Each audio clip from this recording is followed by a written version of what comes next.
അസ്സലാമലൈക്കും, welcome back. നമ്മുടെ കയ്യിൽ ഒരു കപ്പ് ഗോതമ്പ് പൊടിയും ഒരു ഉരുളക്കിഴങ്ങ് ഉണ്ടെന്നുണ്ടെങ്കിൽ നല്ല ടേസ്റ്റി ആയിട്ട് ഉണ്ടാക്കിയിട്ട് എടുക്കാൻ വേണ്ടിയിട്ട് പറ്റിയ ഒരു അടിപൊളി സൂപ്പർ റെസിപ്പി ആയിട്ടാണ് വന്നിട്ടുള്ളത്. നിങ്ങളാരും ഇതുവരെ ട്രൈ ചെയ്ത് നോക്കിയിട്ടില്ലാത്ത ഒരു കിട ഐറ്റം തന്നെയാണിത്. അപ്പോൾ നമുക്ക് വീട്ടിലേക്ക് പോവാം, വീഡിയോ ഒന്ന് കണ്ടുനോക്കാം.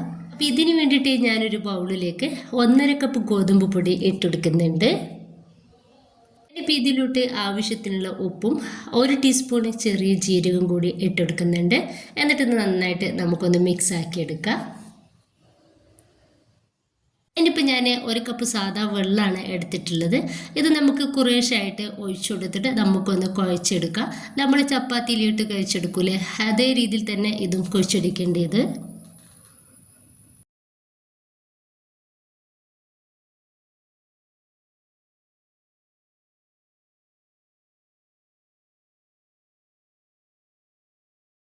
ഞാനിതൊന്ന് റെഡിയാക്കി എടുത്തിട്ടുണ്ട്. ഒരു 5 മിനിറ്റ് നമുക്കൊന്ന് കുഴച്ചെടുക്കാം. ഇപ്പോൾ ഞാൻ ഒരു 5 മിനിറ്റോളം ഇതൊന്ന് കുഴച്ചെടുത്തിട്ടുണ്ട്. നല്ല സോഫ്റ്റ് ആയിട്ടാണ് ഇപ്പോൾ ഇതിരിക്കുന്നത്. ഇനി നമുക്ക് ഇതൊന്ന് മാറ്റി വെക്കാം. ഈ സമയം കൊണ്ട് ഞാൻ 2 പൊട്ടിട്ടൊന്ന് പുഴുങ്ങിയെടുത്തിട്ടുണ്ട്. ഉപ്പും മഞ്ഞൾപ്പൊടി ഇട്ടിട്ട് പുഴുങ്ങിയിട്ട് എടുത്തിട്ടുള്ളതാണ്. ഇത് നന്നായിട്ട് നമുക്കൊന്ന് ഉടച്ചെടുക്കാം. തീരെയും കട്ടകളില്ലാത്ത രീതിയിൽ ഉടച്ചെടുക്കണം.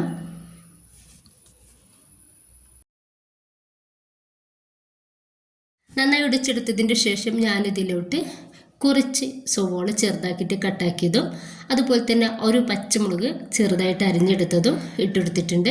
ഇനിയിപ്പോൾ ഇതിലോട്ട് ആവശ്യത്തിനുള്ള ഉപ്പും അതുപോലെ തന്നെ 1 ടീസ്പൂൺ ചില്ലി ഫ്ലേക്സ് കൂടി ചേർക്കുന്നുണ്ട്. ഇനിയിപ്പോൾ നമുക്ക് ഇതിലോട്ട് വേണ്ടത് കുറച്ച് മല്ലിയുടെ ഇലയാണ്. മല്ലിയുടെ ഇല ചെറുതാക്കിയിട്ട് കട്ടാക്കിയിട്ട് വേണം ഇട്ടെടുക്കാൻ വേണ്ടിയിട്ട്. എന്നിട്ടിപ്പോൾ ഇതെല്ലാം കൂടി നമുക്ക് കായ വെച്ചിട്ട് ഒന്ന് മിക്സ് ആക്കി എടുക്കാം. ഇത് ചൂടുണ്ട് കേട്ടോ, ഒരു പൊട്ടോറ്റോ ചൂടാറിയിട്ടില്ല. അതുകൊണ്ട് തന്നെ ഞാൻ സ്പാച്ചിൽ വെച്ചിട്ട് ഒന്ന് റെഡിയാക്കി എടുക്കുന്നുണ്ട്. ഇനിയിപ്പോൾ കൗണ്ടർ ടോപ്പിലൊക്കെ കുറച്ച് ഗോതമ്പ് പൊടി ഒന്ന് തൂവി കൊടുക്കുന്നുണ്ട്. ഇനി നമ്മൾ റെഡിയാക്കി വെച്ചിട്ടുള്ള ഒരു മാവ് വെച്ചെടുത്തിട്ട് നമുക്കൊന്ന് പരത്തിയെടുക്കാം. കട്ടില്ലാത്ത രീതിയിൽ തന്നെ നമുക്കിതൊന്ന് പരത്തിയിട്ടെടുക്കാം.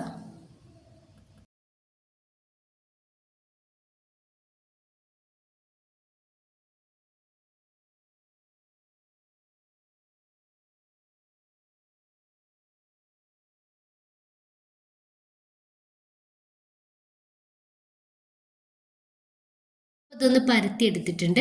ഇനിയിപ്പോൾ ഞാൻ ഇതൊന്ന് ഇതുപോലെ ഒന്ന് കട്ട് ചെയ്തെടുക്കുന്നുണ്ട്. സൈഡിലത്തൊക്കെ ഒന്ന് ചെറുതായിട്ട് കട്ട് ചെയ്തിട്ട് ഒന്ന് ഒഴിവാക്കി കൊടുക്കുന്നുണ്ട്.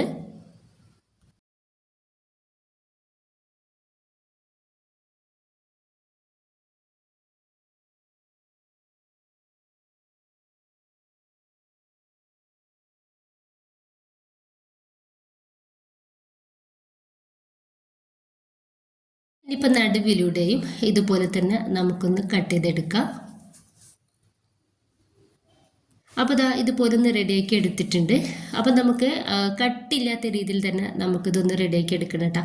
ഈ ഒരു തിക്നെസ്സിലാണ് നമുക്കിത് കിട്ടേണ്ടത്. ചപ്പാത്തിനേക്കാളും കുറച്ചുകൂടി ഒന്ന് കട്ടി കുറവ് കൂടിയിട്ടുള്ള രീതിയിലാണ് വേണ്ടത്. ഇനിയിപ്പോൾ നമ്മുടെ ഫില്ലിംഗ് ഉണ്ടല്ലോ, ആ ഒരു ഫില്ലിംഗ് ഒന്ന് എടുത്ത് വെച്ചിട്ടുണ്ട്. കയ്യിൽ കുറച്ച് ഓയിലോ അല്ലെങ്കിൽ വെള്ളമോ എന്തെങ്കിലും ആക്കി കൊടുത്തിട്ട് കയ്യിലേക്ക് ചെറുതാക്കിയിട്ട് ഇതൊന്ന് റൗണ്ട് ചെയ്തിട്ട് എടുക്കുക.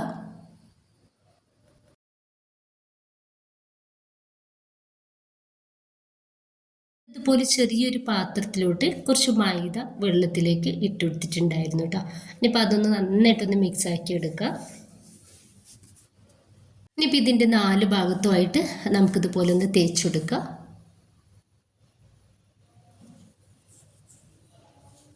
ഇപ്പോൾ ഇതെല്ലായിടത്തും ഒന്ന് തേച്ച് കൊടുത്തിട്ടുണ്ട്. ഇതിലേക്ക് നമ്മൾ എടുത്ത് വെച്ചിട്ടുള്ള ആ ഒരു പൊട്ടറ്റോയുടെ ഫില്ലിങ് വെച്ച് കൊടുക്കുക. എന്നിട്ട് ഇതൊന്ന് റൗണ്ട് ചെയ്തിട്ടെടുക്കുക.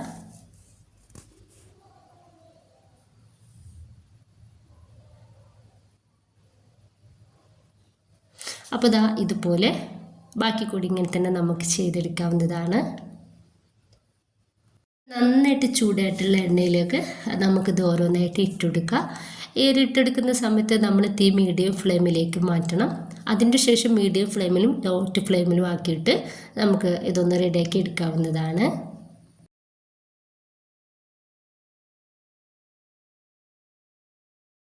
നമുക്കിത് തിരിച്ചു മറിച്ച് ഇട്ടെടുത്തിട്ട് 2-3 പ്രാവശ്യം ആക്കിയിട്ട് വേണം തിരിച്ചു മറിച്ച് ഇട്ടെടുക്കാൻ വേണ്ടിയിട്ട്. എന്നിട്ട് വേണം ഇതൊന്ന് റെഡിയാക്കി എടുക്കാൻ വേണ്ടിയിട്ട്. നമ്മുടെ ഒരു മാവ് ഒന്ന് വേവായിട്ട് കിട്ടിയാൽ മാത്രം മതി. ഹൈ ഫ്ലെയിമിൽ ഇടുകയാണെന്നുണ്ടെങ്കിൽ ഇത് വേഗത്തിൽ കരിഞ്ഞു പോകട്ടെ. അപ്പോൾ അതാ ഇതൊന്ന് റെഡി ആയിട്ടുണ്ട്. ഇനിയിപ്പോൾ നമുക്കിത് പാനിൽ നിന്നും എടുത്തു മാറ്റാം.